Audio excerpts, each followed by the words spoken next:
Welcome to Reunite with Self podcast. I'm your host, Rukan. Here, we will be discovering and unraveling what is truly holding you back.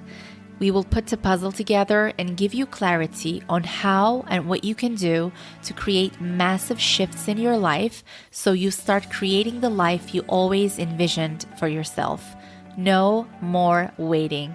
Whether it is liberating from dysfunctional family patterns or parenting tools and tips that actually make the difference, we will be diving into the truth and core of things that are simple and yet which no one talks about. I will be sharing with you all the things that would have changed my life massively if I heard any one of these episodes. A new world is awakening, and true bliss, harmony, and peace is possible on this earth, and my mission is to bring you closer to that one step at a time. In this safe space, I will hold your hand and give you courage and certainty that you can shift anything and everything in your life. It is time we break the pattern. Whether you want to be the parent you never had or make a shift in your life so you don't play small any longer, you will find the support and guidance in this space. My intention is for you to find your own answers within yourself while you listen to this podcast, so you feel the bliss of reuniting with your true essence, with self, with so much love and compassion and courage. From my heart to yours, let's keep it rocking. My gorgeous listener, welcome to another episode on Reunite with Self podcast. This is Rukan. I'm so glad you're here. Thank you for being here.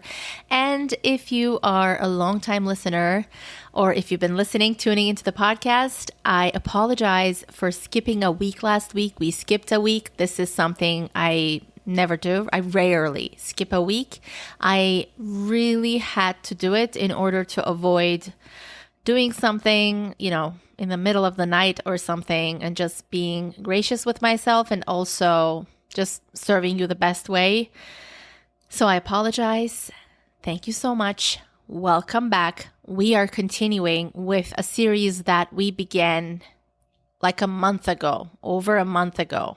So we are talking about the mother wound. And so we started with over a month ago with the first episode, and we did 4 episodes. It was going to be a 4-episode series, like a mini series, but I added the 5th one, seeing that we actually need a separate episode so we began with the first episode being about mother wound is bigger than we think. And the second one was the ways in which narcissistic mother controls, limits, manipulates. And the third one was how unsupportive mother creates terrible consequences because she's not accountable either herself. So the third one was about the unsupportive mother, meaning if you haven't listened to it, please go back, listen to it if you feel called to. This was about the mother not being narcissistic, but if the father is narcissistic or if any of your sibling is narcissistic, the mother is not capable of supporting you, and especially in creating clarity for you. And what this does to the adult child of an unsupportive mother like this. And go listen to it because I cannot really you know what? I'm going to begin with summarizing this episode first, but go back, listen to it for sure. And the 4th one, the previous episode, was about what are the best ways, what are the musts for you to heal, recuperate, and glow and start living your life and self-actualize if you have a narcissistic mother. I did not want to do both types of mothers in one episode because it was going to be too long. So today I am doing the 5th episode on what are the best ways and musts to heal if you had an unsupportive mother where maybe the father was narcissistic, the father had narcissistic tendencies, or maybe your sibling as well had narcissistic tendency. So before we begin, I want to summarize what the 3rd episode was, like what the unsupportive mother, like what this is about. So I'll just go over it really quickly. For some reason, I am having I feel like coughing while I'm talking today for some reason. I don't know why. let's get into it. So what she does, what the unsupportive mother, like what I mean by the unsupportive mother. This, by the way, doesn't mean that when you ask for help, she's ignoring you. That's not what I mean. Like, it seems as if she is supporting you, but she's not capable of identifying that there is narcissism in what you are asking for help in. She assumes like this is a regular argument you had with the narcissistic parent or the family member, or this is like a regular family problem, argument, challenge, misunderstanding, whatever. It's not. And that's why she is unsupportive, because she approaches it in a way. So let me tell you what she does. So what she does is, one, accommodate narcissism herself. So this is the biggest problem, actually, because what we do ourselves, we teach the child to do the same anyways.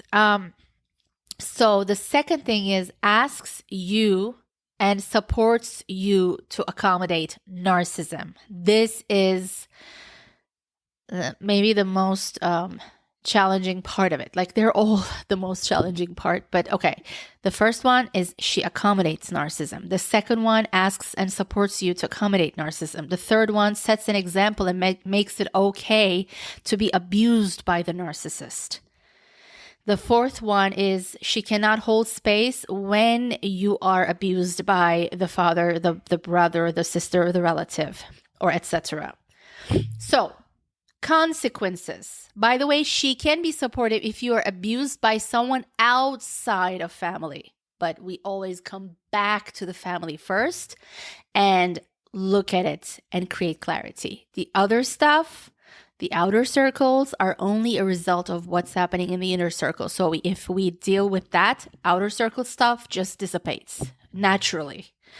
So, consequences for the adult child if you have an unsupportive mother. The first one is the son, the daughter, but by the way, both sex, like all sexes, the son and daughter gets too familiar with being abused. 2, learns it's a badge of honor to be abused and still feel empathy and compassion and let it go. 3, oh my God, like this is, oh my goddess. 3, this gets so familiar, if not aware, and doesn't make a shift, he or she will attract narcissists in romantic life and other lives as well, like work life, friendships, blah, blah, blah, but romantic life for sure. I don't want to say for sure, because some people have narcissistic parents, one narcissistic, one unsupportive, and they don't end up with a narcissist. But this person, like their partner might be abused by a narcissist as well and cannot really get hold of his or her own life. Or the person in romantic life, they get someone healthy, but in other, like everyone else, the parents-in-law as well might be narcissistic.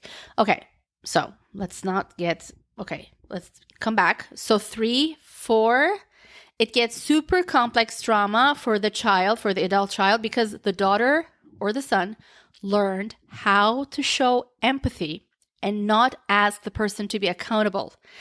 How to show empathy to the abuser and not ask the person to be accountable over and over again. So she doesn't get clarity.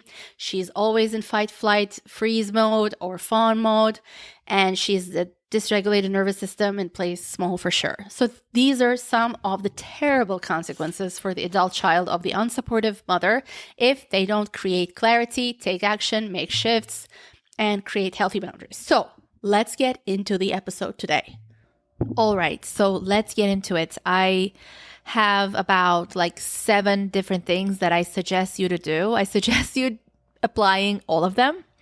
If you have unsupportive mother, where there is narcissism in your family, where there was no clear support from your mother, this person is being narcissistic to you. Don't listen to them. They're telling you a lie. That's not, the narcissist lies about your capability, your worth, maybe with like words directly or by the way they are treating you. The mother was not supportive in family dynamics like this. And when you felt anger or something, she did not like put it into words, like tell you in the right context. Like it's so natural you are angry because this person is crossing your boundary or telling you a lie, making you feel unworthy. And they're doing this because they are unhealthy. They are a narcissist or have narcissistic tendency, and don't ever listen to it because they are doing it to make you feel weaker, to confuse you, to get you out of your path. This is how a mother can support a daughter or son. Because the son and the daughter will know what to do about it. But they're just like, they're crying for help for the mother to validate that there is narcissism going on and whatever the narcissist is doing is not the truth and has nothing to do with love. Because what the narcissist does, they usually do it in a way, I am thinking of you, I'm doing it for your good, I'm doing this for your benefit, I'm telling you this for your benefit. But that's a total lie. They do it for the total opposite effect, like no BS. The mother cannot support, the unsupportive mother cannot hold space for you or support you or validate your emotions or all the things. So these are the things that I believe will really help you, will truly help you. And if you stick to them, like however you think is best for you, you will start seeing massive shift in your life. So, of course, this begins with creating the clarity that you realize your mother, by the way, you can do this vice versa. If you have narcissistic mother and the father was very unsupportive, like did not create clarity for you, did not protect you from that narcissism, did not say to the mother, like, how dare you talk to him or her like this, like clearly in front of the child. So the child wakes up when they're 18 years old or something, when they're becoming an adult. There is something wrong with my mother. It's not about me. Like what she's telling me, like maybe there is something wrong about her. It's not about me, you know? So you can apply this vice versa as well. So the first thing, but I'm just doing this as an example for the unsupportive mother, just to make it simpler when I'm talking about it. So for if you have an unsupportive mother, the first thing that I suggest you do is you create your own clarity about the situation without asking for guidance, help, or validation from your mother.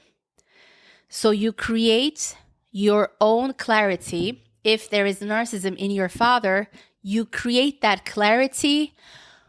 You go through that journey, that process, without asking for her validation, for her support, or for her guidance. This is very important because if you had narcissistic abuse, if you had a narcissistic parent, most probably you have codependency tendency as well. And of course, this comes out when you are abused by the narcissist. So it is very natural that you always went back to the other parent to ask for support. The child is always looking for like that validation to tell the child that, you know, it's not about you. The person, the narcissist, is making it about you on purpose, but it's not. Like they're telling you a lie. Like if the narcissist tells the daughter or the son, like, you're incapable of doing this, like you can't do this, you are unworthy, or it makes them feel like unworthy in any way, the mother, the supportive mother, should say, like, they're telling a lie. That's not the truth. You can do whatever you put your mind into. I believe in you. I support you. Just, I believe in you. They're telling you a lie. That's not the truth. Don't ever listen to them. Like, they are crazy. If they're crazy, then it's not about you. But if they are using any of their power to to, what is it called? To to submit you, like in any way to make you feel smaller, that is just the narcissistic way to manipulate. They're not telling the truth. So you create your own clarity without asking the mother for guidance, help, or validation. You just do it because you understand the pattern that they were never supportive. And that's what always got you back to the first place. And that's like, that keeps you in thinking loops, like you're just in your mind thinking like, why did they say this? Why did they do this? How can they do this? And then you think about the things that they've told about you, and you're like trying to figure it out. You become confused, all the things. Okay, I'm not going to go into it because you know this by now, but we can talk about it on other episodes. The second one is that you don't expect her, the mother, to understand you while you are creating these healthy, very strict boundaries with the narcissistic family member. This is so important. Again, you might have codependency tendencies because you were abused by a narcissist. It's very natural that you go to someone in that circle to ask for the validation, like what you're doing is the right thing. You are safe. You're doing the right thing. You're a loving person. This is the right thing to do, because you might feel guilt and all the things, which is very natural. Like it's a part of the journey when you're creating healthy boundaries. Sometimes it's not, but sometimes it is. Like the first times you're doing it, you feel all the feelings, and that's very natural. It's part of it. It shows that you're doing something different this time.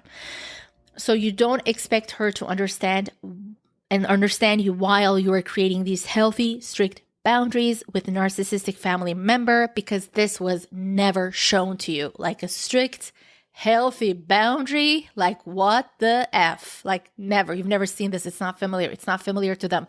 It's not something that they were able to apply in any kind of relationships, maybe in the family, and just over giving looks to her as if, you're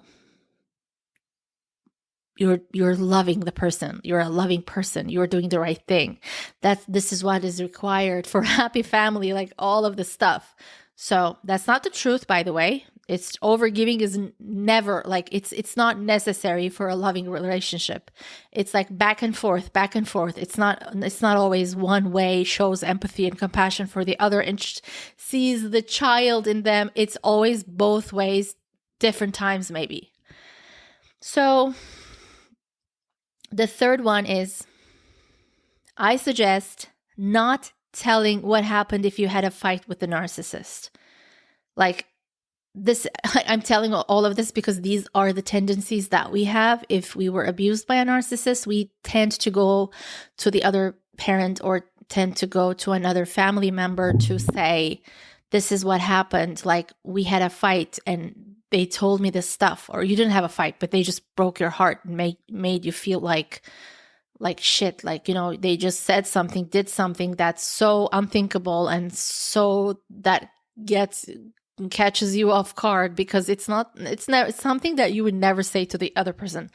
So I suggest not telling the mother or whatever, the unsupportive parent, if you had a fight with the other parent. Don't tell them, but understand why you feel the need to tell. What are you looking for in there? What would be the best scenario if they responded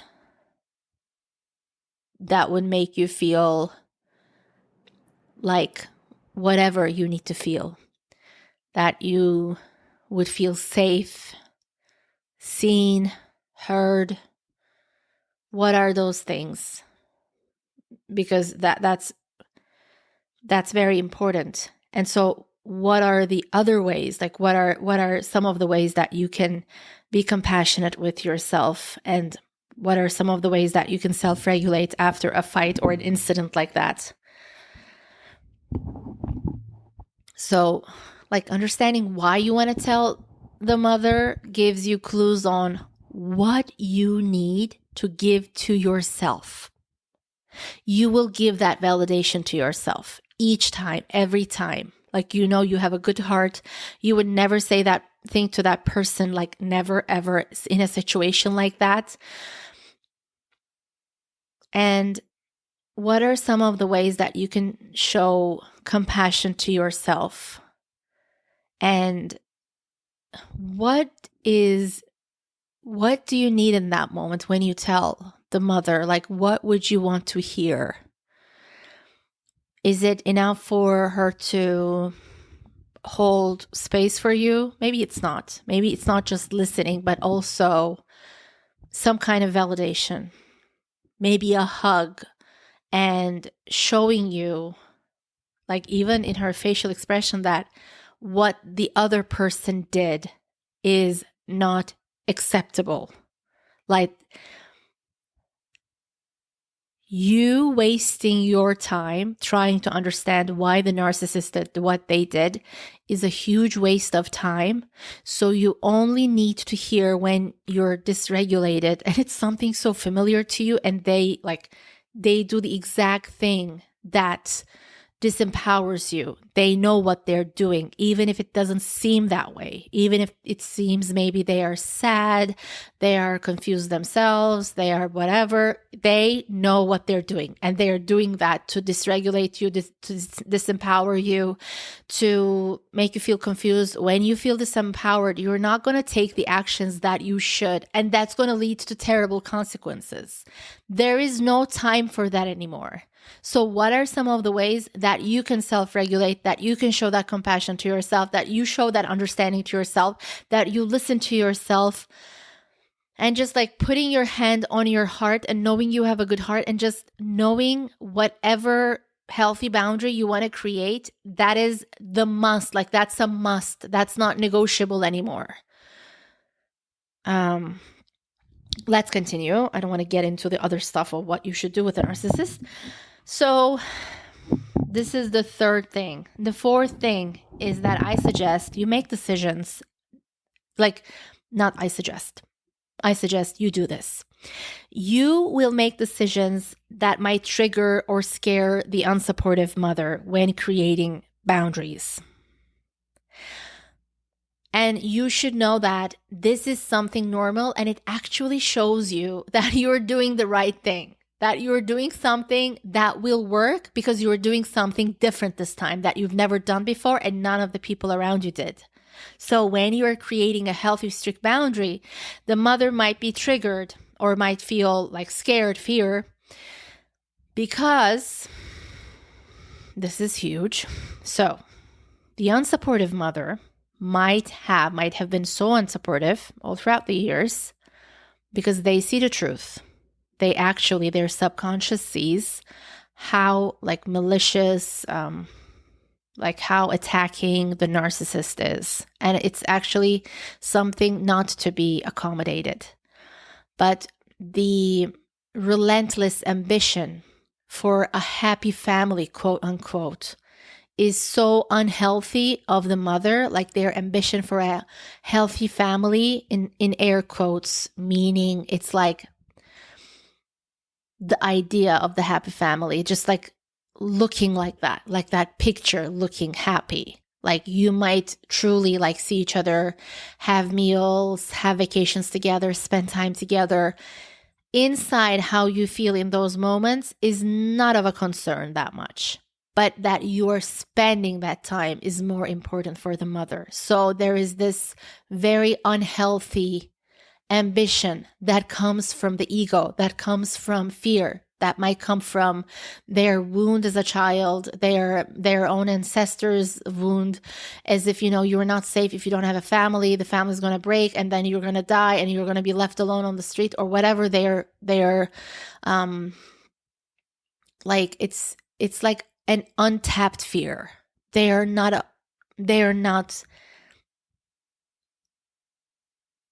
I don't want to say capable, because everyone is capable, if they want to, especially if they're not a narcissist, but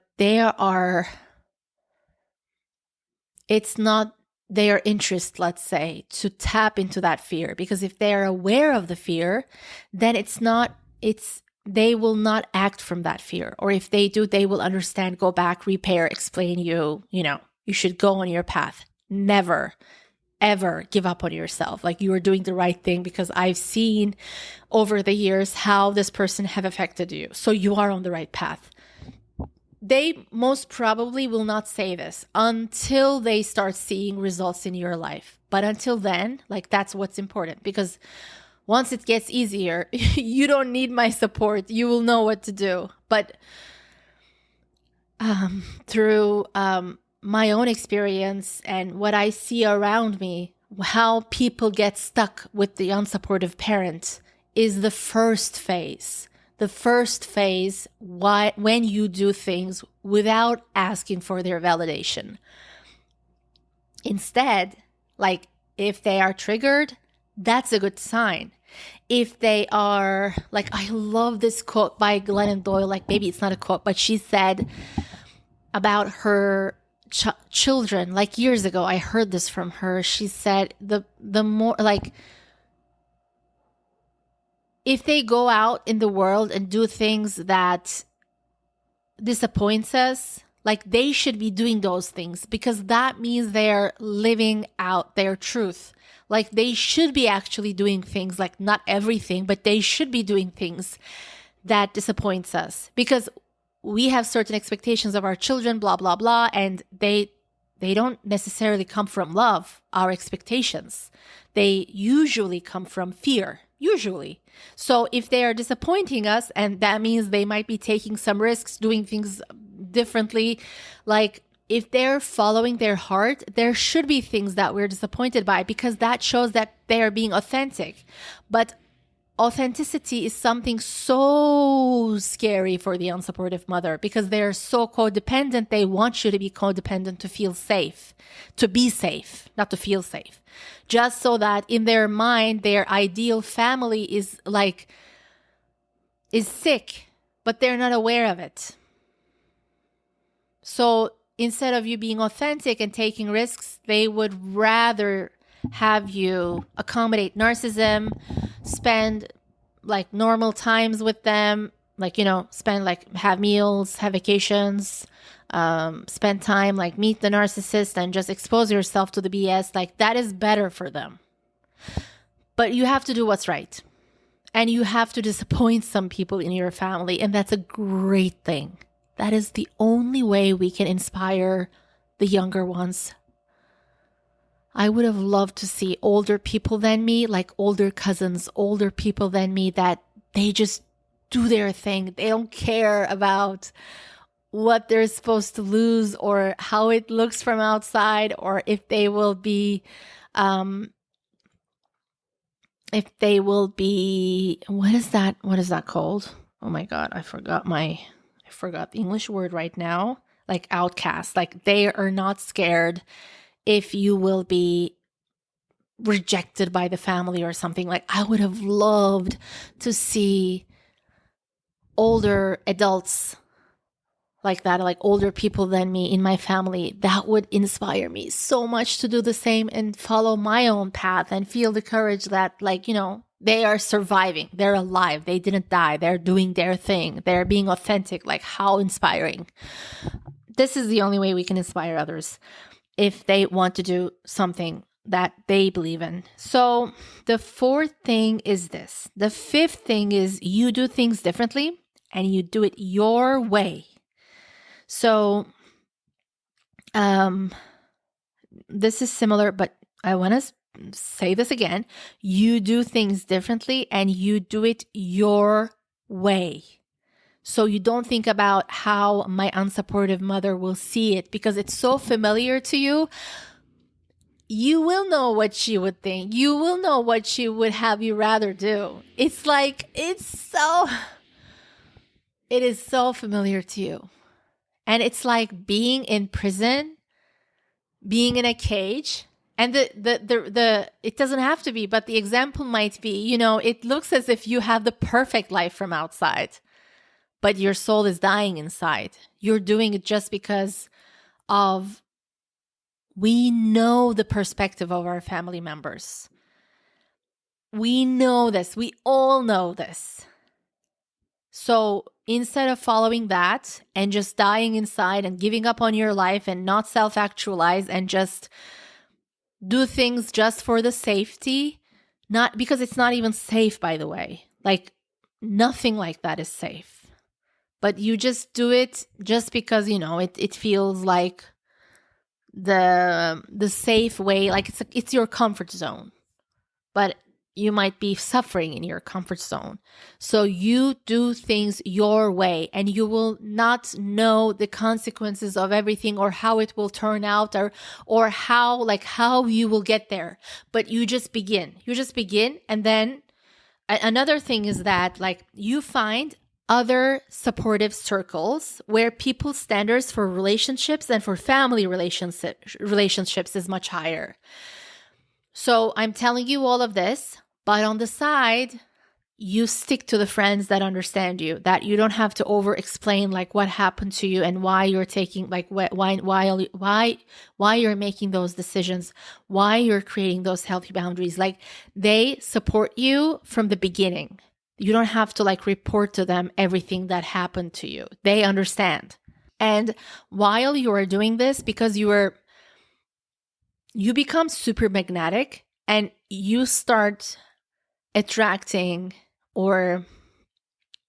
it's a lot of things, but let's say you start attracting people that will get you from the get-go.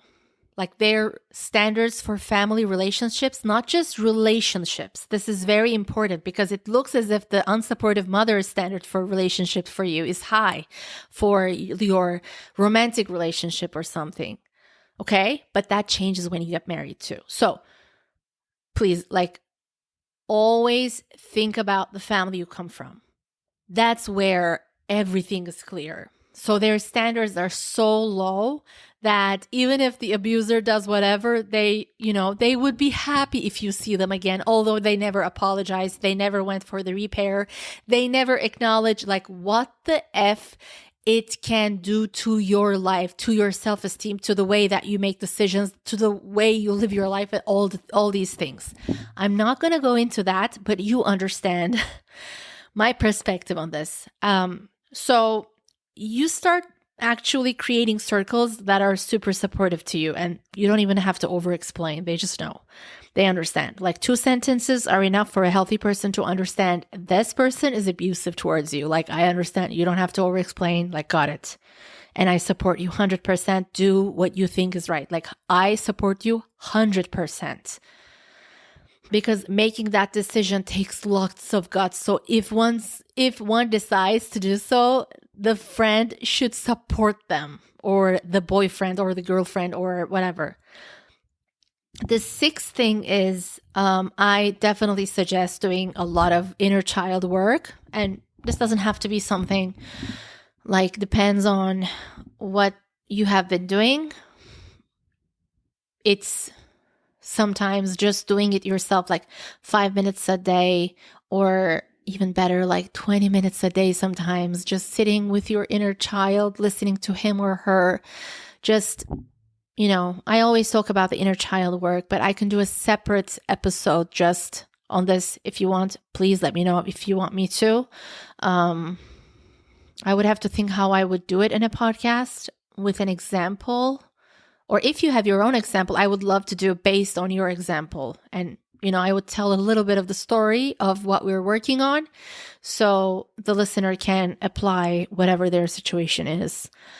But it's so important that you show the compassion to the child. When I say inner child, you have a 3-year-old and you 5-year-old, whatever challenges the child went through. And if there was any narcissism, it's repetitive, so it doesn't happen once a year or twice a year. So just being present for him or her makes a huge difference, and that's how you actually mother yourself, which changes everything. And that's the best mother in the world ever, the divine mother in you, the mother in you, and the father in you. So I definitely suggest inner child work, for sure. And also, I wrote here a morning ritual because if you like realistically, you being in this situation when you are creating these healthy boundaries for a narcissist in your family, or a two narcissist, or whatever the case is, when you are creating all these healthy boundaries, you're making so much shift, you're creating clarity, like you realize many things about your life, you're applying these, and it's a journey, right? And there will be times that you will feel triggered, that you might feel challenged. By the way, it's never like before. Like once you start applying those things, you will feel so much fulfillment because you are not abandoning yourself anymore. Anyone can abandon you, but you are not abandoning yourself anymore. That makes the shift. The unsupportive mother was teaching you how to self-abandon, because she was the one that was supposed to be, embracing, nourishing, loving, compassionate, understanding, accepting, validating, just like nourishing embrace. We get that first from the mother. So if it's not there, then you now start mothering yourself.